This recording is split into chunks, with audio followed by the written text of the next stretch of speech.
Hello friends, ನಾವು ಇವತ್ತು N P S ಬಗ್ಗೆ ಅರ್ಥ ಮಾಡ್ಕೊಳ್ಳೋಣ. ನೋಡಿ, ಎನ್ ಪಿ ಎಸ್ ಅಲ್ಲಿ ನೀವು ದೊಡ್ಡ ತಪ್ಪನ್ನು ಮಾಡ್ತಾ ಇದ್ದೀರಾ. ಎನ್ ಪಿ ಎಸ್ ಬಂದು 20 ವರ್ಷ ಆದರೂ ಸಹಿತ ಎನ್ ಪಿ ಎಸ್ ಬಗ್ಗೆ ತುಂಬಾ ಕಡಿಮೆ ತಿಳುವಳಿಕೆ ಇದೆ. ನಾನು ಹೇಳಿದ ಬದಲಾವಣೆಯನ್ನು ನೀವು ಮಾಡಿಕೊಂಡ್ರೆ ನಿಮಗೆ 10 ರಿಂದ 25 ಲಕ್ಷ ಹೆಚ್ಚುವರಿ ಹಣ ಸಿಗುತ್ತೆ. ಯಾವಾಗ ಸಿಗುತ್ತೆ?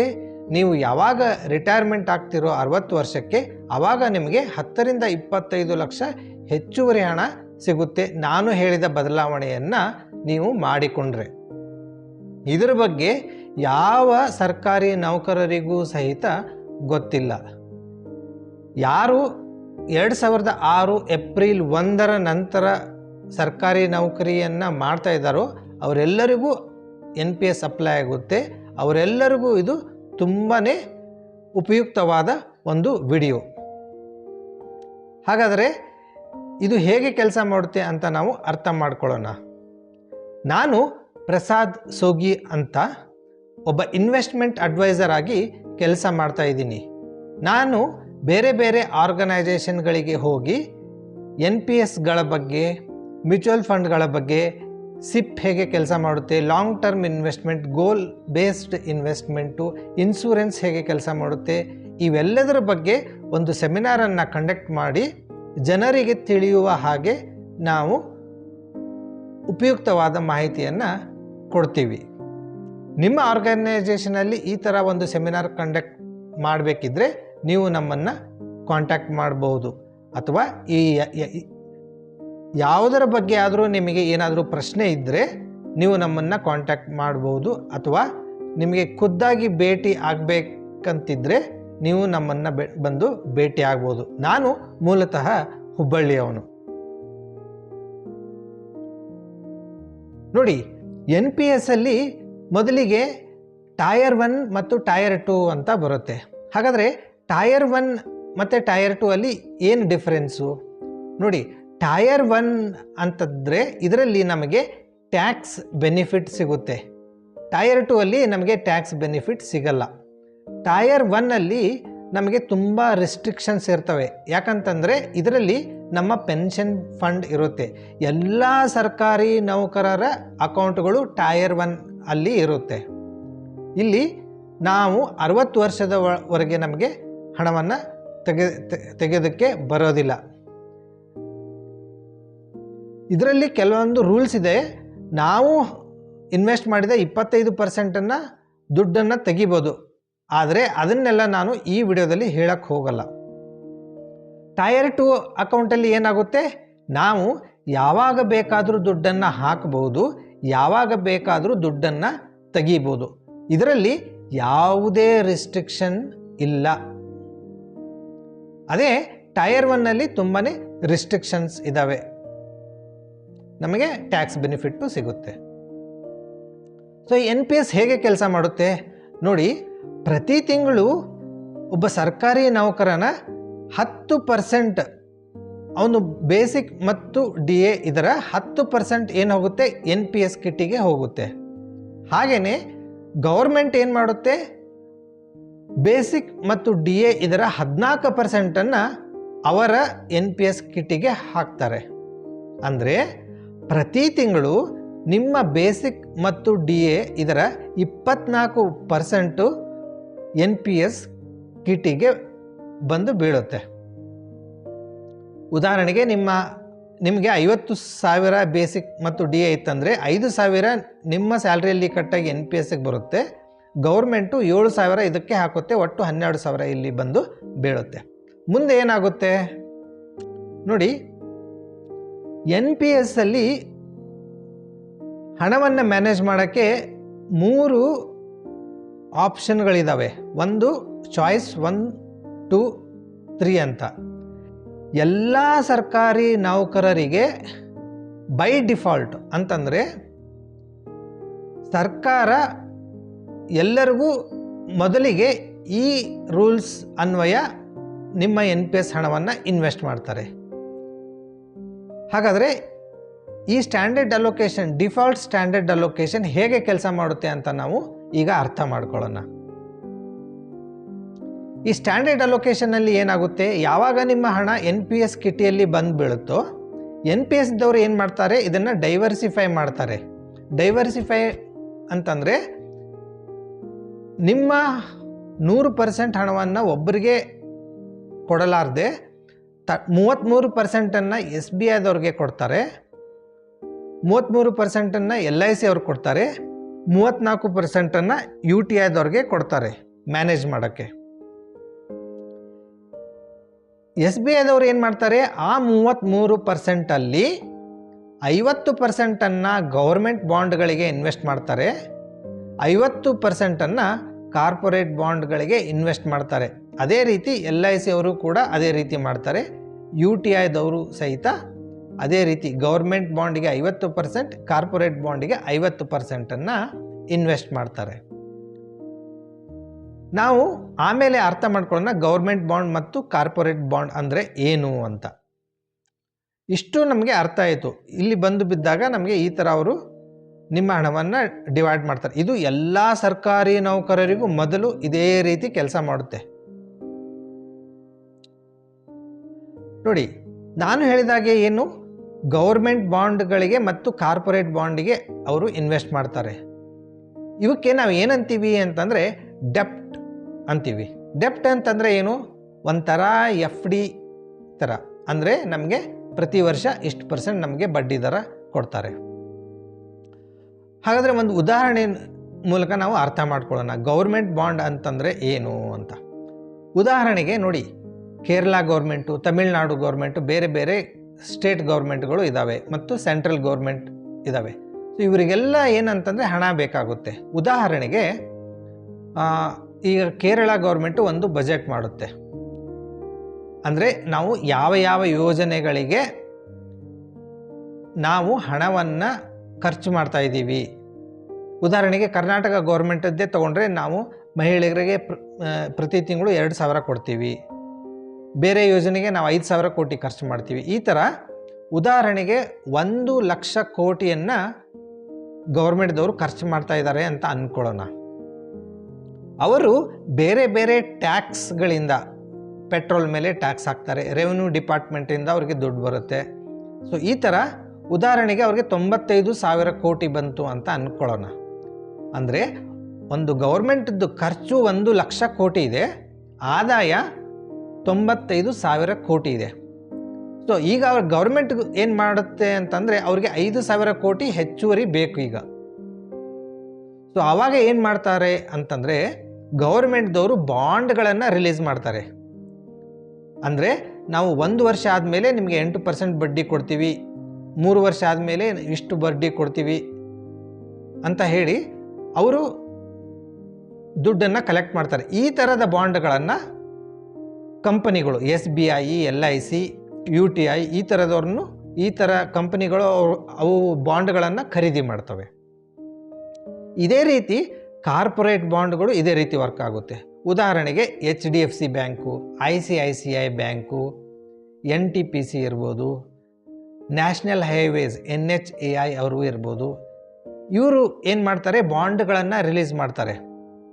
8%, 8.5% ಈ ಥರದ ಬಾಂಡ್ಗಳನ್ನು ಕಂಪನಿಗಳು ತೆಗೆದುಕೊಳ್ತವೆ. ಯಾವುವು, SBI, LIC ಮತ್ತು UTI.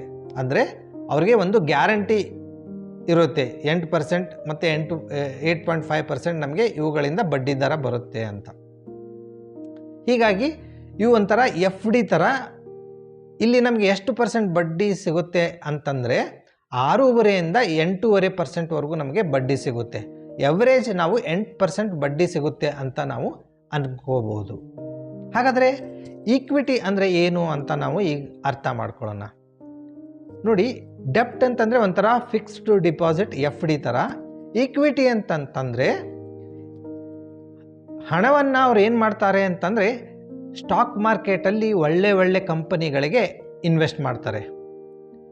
ಇಲ್ಲಿ ಏನು ಅಂತಂದರೆ ನಮಗೆ ಆನ್ ಆ್ಯನ್ ಎವರೇಜ್ ನಮಗೆ 14% ಬಡ್ಡಿ ದರ ಸಿಗುತ್ತೆ. ಡೆಪ್ಟಲ್ಲಿ ಕೇವಲ 8% ಸಿಗ್ತಾ ಇತ್ತು, ಇಲ್ಲಿ 14% ನಮಗೆ ಬಡ್ಡಿ ದರ ಸಿಗುತ್ತೆ.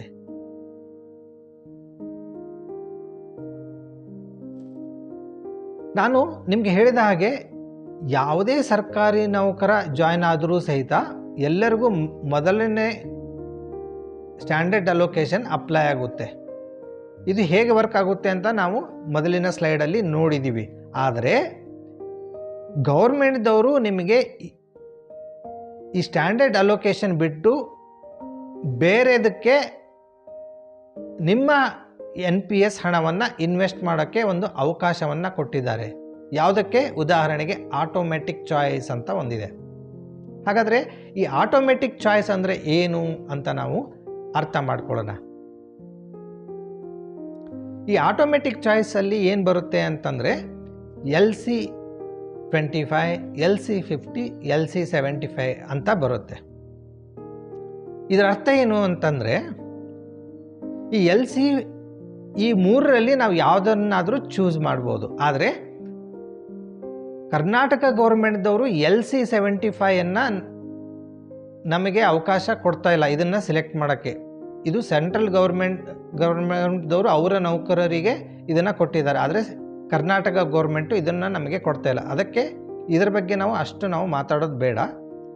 LC25 ಅಂತಂದರೆ ನಾವು ಸಿಲೆಕ್ಟ್ ಮಾಡಿದರೆ ಇದರ ಅರ್ಥ ಏನು ಅಂದರೆ ನಾವು ಸರ್ಕಾರಕ್ಕೆ ಅಂದರೆ NPS ಅವ್ರಿಗೆ ಹೇಳ್ತಾ ಇದ್ದೀವಿ ಏನಂದರೆ ನಮ್ಮ NPS ಕಿಟ್ಟಿಯಲ್ಲಿ ಬರುವ ಹಣದಲ್ಲಿ 25% ನೀವು ಈಕ್ವಿಟಿಗೆ ಹಾಕಿ, ಎಲ್ಲಿ ನಮಗೆ 14% ಬಡ್ಡಿ ದರ ಸಿಗುತ್ತಲ್ಲ ಅಲ್ಲಿ ಹಾಕಿ ಅಂತ ನಾವು ಹೇಳ್ತೀವಿ. ಎಲ್ಲಿ? LC25. ಇಲ್ಲಿ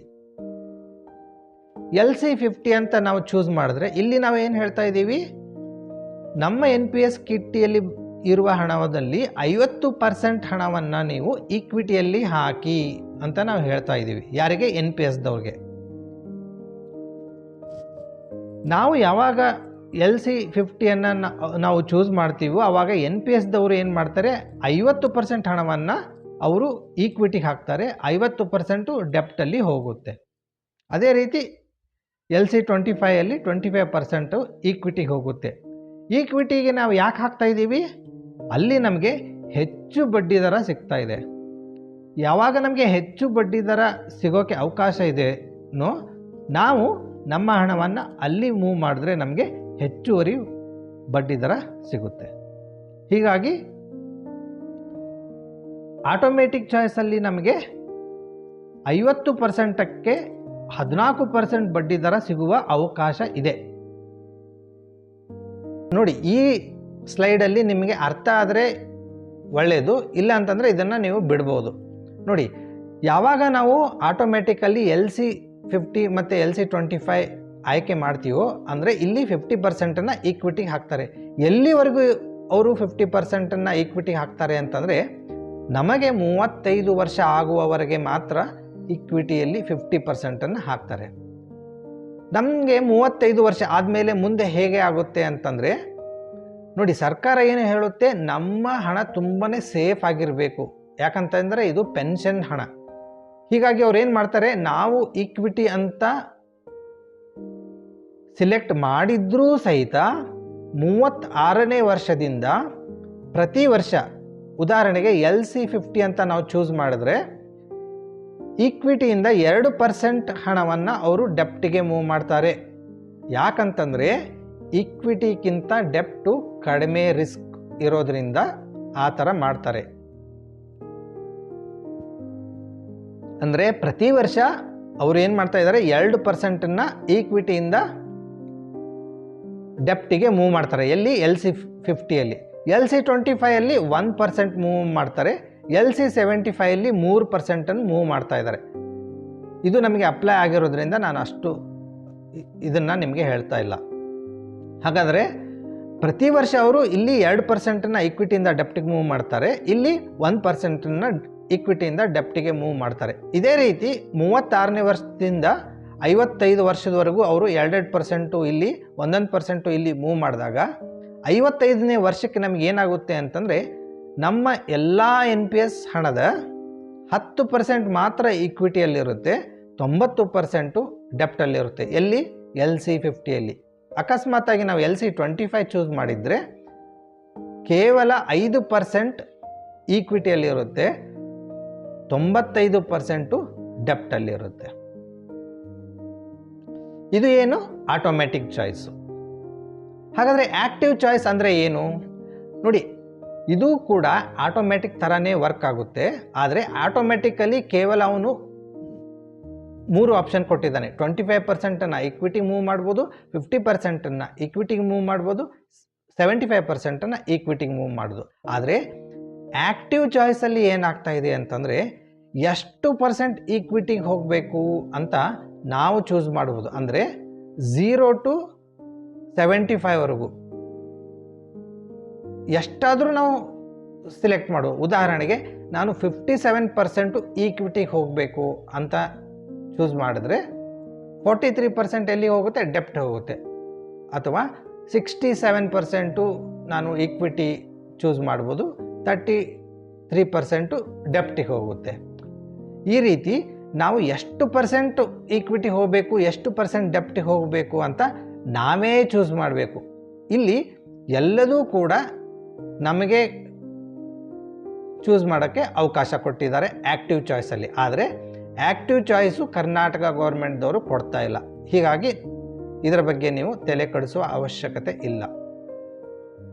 ಹಾಗಾದರೆ NPS ಅಲ್ಲಿ ಮೇನ್ ಏನು ಅಂತಂದರೆ, ನೋಡಿ, ನಾನು ಹೇಳಿದ ಹಾಗೆ ನಿಮಗೆ ನಿಮ್ಮ NPS ಹಣವನ್ನು ಮೊದಲಿಗೆ ಅವರು ಎಲ್ಲಿ ಕೊಡ್ತಾ ಇದ್ದಾರೆ? SBIದವ್ರಿಗೆ ಕೊಡ್ತಾ ಇದ್ದಾರೆ, LICದವ್ರಿಗೆ ಕೊಡ್ತಾ ಇದ್ದಾರೆ ಮತ್ತು UTIದವ್ರಿಗೆ ಕೊಡ್ತಾ ಇದ್ದಾರೆ. ಆದರೆ ನಿಮ್ಮ ಹಣವನ್ನು ಇವರು ಸದ್ಯಕ್ಕೆ ಮ್ಯಾನೇಜ್ ಮಾಡ್ತಾ ಇದ್ದಾರೆ. ಆದರೆ ನಿಮಗೆ ಇಷ್ಟ ಇಲ್ಲದೇ ಇದ್ದರೆ ನೀವು ಇದನ್ನು ಚೇಂಜ್ ಮಾಡ್ಕೊಳ್ಳೋಕ್ಕೂ ಅವಕಾಶ ಇದೆ. ಅಂದರೆ ನಿಮ್ಮ ಹಣವನ್ನು ನೀವು HDFC ಅವರಿಗೆ ನಿಮ್ಮ ಹಣವನ್ನು ಮ್ಯಾನೇಜ್ ಮಾಡೋಕ್ಕೆ ನೀವು ರಿಕ್ವೆಸ್ಟ್ ಮಾಡ್ಬೋದು. ಅದೇ ರೀತಿ ICICIದವ್ರಿಗೆ ಕೊಡ್ಬೋದು, DSP ಅವ್ರಿಗೆ ಟಾಟಾದವ್ರಿಗೆ ಕೊಡ್ಬೋದು. ಈ ಥರ ಬೇರೆ ಬೇರೆ ಕಂಪನಿಗಳಿಗೆ ನಿಮ್ಮ NPS ಹಣವನ್ನು ಮ್ಯಾನೇಜ್ ಮಾಡೋಕ್ಕೆ ನೀವು ಕೊಡ್ಬೋದು. ಯಾಕೆ ಈ ಥರ ಮಾಡ್ಬೋದು? ಉದಾಹರಣೆಗೆ SBIದವರು ಕೇವಲ ಈಕ್ವಿಟಿಯಲ್ಲಿ 12% ಕೊಡ್ತಾ ಇದ್ದಾರೆ ಅಂದ್ಕೊಳ್ಳೋಣ. HDFCಯಲ್ಲಿ 15% ಕೊಡ್ತಾ ಇದ್ದರೆ ನೀವು SBI ಬಿಟ್ಟು HDFCಗೆ ಹೋಗ್ಬೋದು.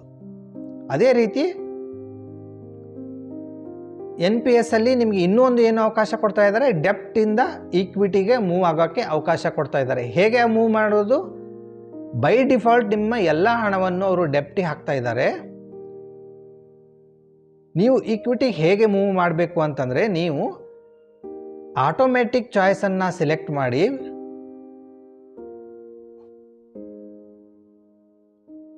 ಈ ಆಟೋಮ್ಯಾಟಿಕ್ ಚಾಯ್ಸನ್ನು ಸಿಲೆಕ್ಟ್ ಮಾಡಿ LC25 ಅಥವಾ LC15ನ ಸಿಲೆಕ್ಟ್ ಮಾಡಿದ್ರೆ ನಿಮ್ಮ ಹಣವನ್ನು ಈಕ್ವಿಟಿಗೆ ಮೂವ್ ಮಾಡೋಕ್ಕೆ ಅವಕಾಶ ಇದೆ.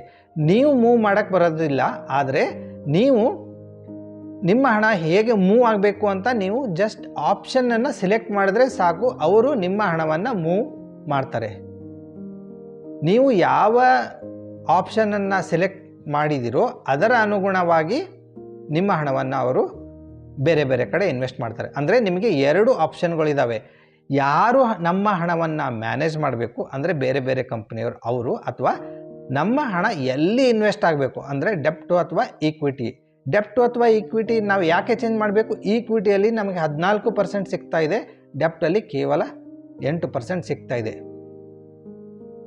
ನೋಡಿ, ಉದಾಹರಣೆಗೆ ಇಲ್ಲಿ ಬೇರೆ ಬೇರೆ ಕಂಪನಿಗಳು NPS ಹಣವನ್ನು ಮ್ಯಾನೇಜ್ ಮಾಡಿದಾಗ ಅವು ಎಷ್ಟು ರಿಟರ್ನ್ ಕೊಟ್ಟಿದೆ ಅಂತ ಇದು ಆ್ಯಕ್ಚುಯಲ್ ಡಾಟಾ. ಇದು ನಾನು ಹೇಳ್ತಾ ಇಲ್ಲ, ಇದು ಆ್ಯಕ್ಚುಯಲ್ ಡಾಟಾ. ಉದಾಹರಣೆಗೆ G ಅಂತಂದರೆ ಇದು ಗೌರ್ಮೆಂಟ್ ಬಾಂಡ್ಸ್ಗಳಲ್ಲಿ ಇನ್ವೆಸ್ಟ್ ಮಾಡಿದಾಗ LIC 1 ವರ್ಷಕ್ಕೆ ಇಷ್ಟು % ಬಡ್ಡಿ ಕೊಟ್ಟಿದೆ. 10 ವರ್ಷದ ಎವರೇಜ್ ಎಷ್ಟು ಬಡ್ಡಿ ಕೊಟ್ಟಿದೆ? 8.82% ಕೊಟ್ಟಿದೆ. ಇದೇ ರೀತಿ ಬೇರೆ ಬೇರೆ ಕಂಪನಿಗಳದ್ದು. ಉದಾಹರಣೆಗೆ ಟಾಟಾ ಕಂಪನಿಯವರು ಗೌರ್ಮೆಂಟ್ ಬಾಂಡಲ್ಲಿ ಇನ್ವೆಸ್ಟ್ ಮಾಡಿ 1 ವರ್ಷಕ್ಕೆ 3.43% ಕೊಟ್ಟಿದ್ದಾರೆ. 5 ವರ್ಷದ ಎವರೇಜ್ ಅವ್ರಿಗೆ ಎಷ್ಟು ಇದೆ? ಈ ಥರ ಎಲ್ಲನೂ ನೀವು ಈ ಚಾರ್ಟಲ್ಲಿ ನೋಡ್ಬೋದು. ಇದು ಗೌರ್ಮೆಂಟ್ ಬಾಂಡ್ ಮಾತ್ರ.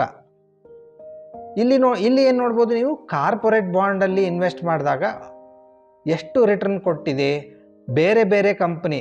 ಉದಾಹರಣೆಗೆ ಇಲ್ಲಿ ನೋಡಿ, SBIದವರು 10 ವರ್ಷಕ್ಕೆ ಎವರೇಜ್ ನಿಮಗೆ 8.2% ರಿಟರ್ನ್ ಕೊಟ್ಟಿದ್ದಾರೆ.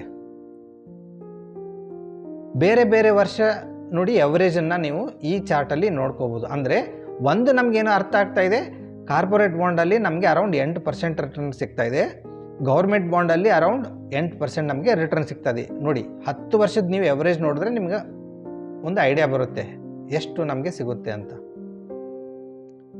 ಇಲ್ಲಿ ನೋಡಿ, ಇದು ಈಕ್ವಿಟಿಗೆ ನಾನು ಹೇಳಿದ ಹಾಗೆ ಅತಿ ಹೆಚ್ಚು ನಮಗೆ ಬಡ್ಡಿ ದರ ಸಿಗುತ್ತೆ. ಆದ್ದರಿಂದನೇ ನಾನು ನಿಮ್ಗೆ ಏನು ಹೇಳ್ತಾ ಇದ್ದೀನಿ ಅಂತಂದರೆ, ನಿಮ್ಮ ಹಣವನ್ನು ನೀವು ಡೆಪ್ಟಿಂದ, ಡಿಫಾಲ್ಟ್ ಅಲೋಕೇಶನಿಂದ ಆಟೋಮ್ಯಾಟಿಕ್ ಆಗಿ ನೀವು ಮೂವ್ ಮಾಡಿದ್ರೆ ಈ ಥರ ನಿಮಗೆ ಲಾಭ ಸಿಗುತ್ತೆ. ನೋಡಿ, ಈಕ್ವಿಟಿಯಲ್ಲಿ ಮೂವ್ ಮಾಡಿದಾಗ ಬೇರೆ ಬೇರೆ ಕಂಪನಿಗಳು 1 ವರ್ಷಕ್ಕೆ ಎಷ್ಟು ರಿಟರ್ನ್ ಕೊಟ್ಟಿದೆ, 2 ವರ್ಷದ ಎವರೇಜು, 3 ವರ್ಷದ ಎವರೇಜು, 7 ವರ್ಷದ ಎವರೇಜು ಮತ್ತು 10 ವರ್ಷದ ನಾವು ಎವರೇಜನ್ನು ಬೇರೆ ಬೇರೆ ಕಂಪನಿ ನೋಡಿದಾಗ, ಉದಾಹರಣೆಗೆ ಇಲ್ಲಿ ನೋಡಿ SBIದವ್ರು ಎಷ್ಟು ಕೊಟ್ಟಿದ್ದಾರೆ, 13.2 ಕೊಟ್ಟಿದ್ದಾರೆ. ಈಗ ನೀವು ಏನು ಮಾಡ್ಬೋದು ಅಂತಂದರೆ, SBIಯನ್ನು ಬಿಟ್ಟು ಅತಿ ಹೆಚ್ಚು ಬಡ್ಡಿ ದರ ಕೊಡ್ತಾ ಇರುವ HDFCನ ನೀವು ಚೂಸ್ ಮಾಡ್ಕೋಬೋದು. ಇದಕ್ಕೆ ನಿಮಗೆ ಅವಕಾಶ ಇದೆ, NPS ಅಲ್ಲಿ ಅವಕಾಶ ಇದೆ. ಆದರೆ ಇದೆಲ್ಲದರ ಬಗ್ಗೆ ನಿಮಗೆ ಗೊತ್ತಿಲ್ಲ. ಹೀಗಾಗಿ ನೀವು ಡಿಫಾಲ್ಟ್ ಅಲೋಕೇಶನ್ ಬಿಟ್ಟು ಬೇರೆ ಆಟೋಮೆಟಿಕ್ಕನ್ನು ನೀವು ಚೂಸ್ ಮಾಡಿದ್ರೆ ನಿಮಗೆ ಒಳ್ಳೆಯ ಲಾಭ ಸಿಗುತ್ತೆ. ಹೀಗಾಗಿ ಈ ಎಲ್ಲ ಅವಕಾಶಗಳನ್ನು ನೀವು ಬಳಸ್ಕೊಂಡು ನಿಮ್ಮ ಪೆನ್ಷನ್ ಹಣವನ್ನು ಅತಿ ಹೆಚ್ಚು ನಿಮಗೆ ಮಾಡ್ಕೊಳ್ಳೋಕ್ಕೆ ಒಂದು ಅವಕಾಶ ಇದೆ. ಇದನ್ನು ನೀವು ಬಳಸ್ಕೊಂಡು ನೀವು ಅತಿ ಹೆಚ್ಚು ಪೆನ್ಷನ್ನನ್ನು ತಗೋಬಹುದು.